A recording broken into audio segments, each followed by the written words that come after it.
सानो छ, सानो त्यो गिलेरी न्याउरी मुसो त्यसले पनि मेरो सेवा गर्दैछ।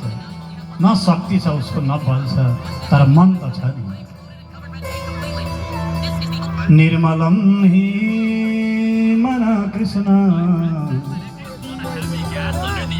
निर्मल मन जन सो बुझि पावा, मोहि कपट छल छिद्र न भावा।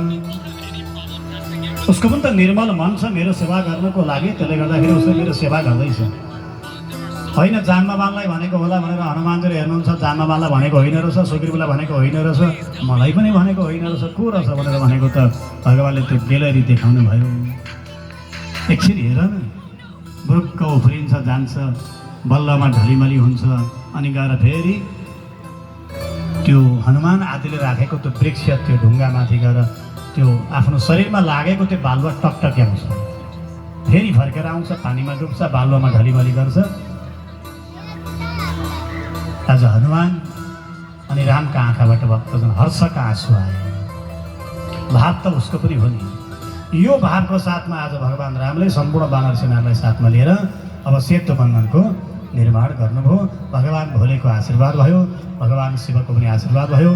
आज भगवान्ले यहाँ आफ्नो कार्यको निमित्त भगवान् राम जहाँ जहाँ पुग्नुभयो त्यहाँ त्यहाँ शिवको वन्दना गर्नुभएको छ। हिजो विवाहभन्दा अगाडि शिव धनुषको वन्दना गर्नुभयो, हो कि न भन्नु त?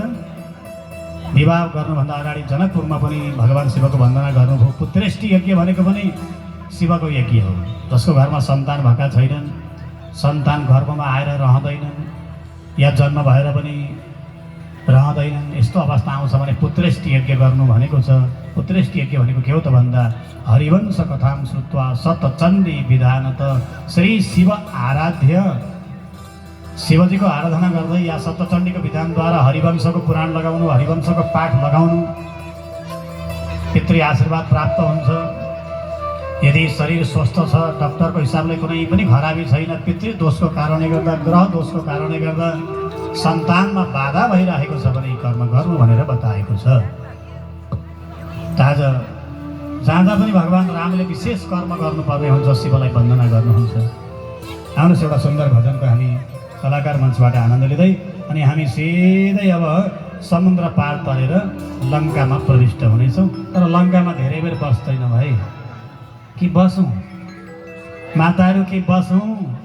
सुनको भाउ 2 लाखभन्दा माथि जान आँट्यो, लङ्का त पुरै सुनको नगरी भनेर भन्दा लक्ष्मणले चाहिँ हुन्छ हुन्छ दाजु यतै बसौँ, उता भरत राजा भइसक्यो किन जानु?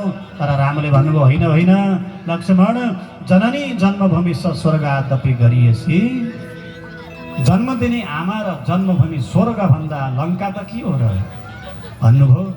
राम पनि अब भगवती सीतालाई लिएर फर्केर आउनुहुन्छ, तर त्योभन्दा अगाडि रावणको वध गर्नुहुन्छ। यो कथामा जानुभन्दा अगाडि आउनुहोस् एउटा सुन्दर भजनको आनन्द लियो। बोली भक्तवत्सल भगवान की।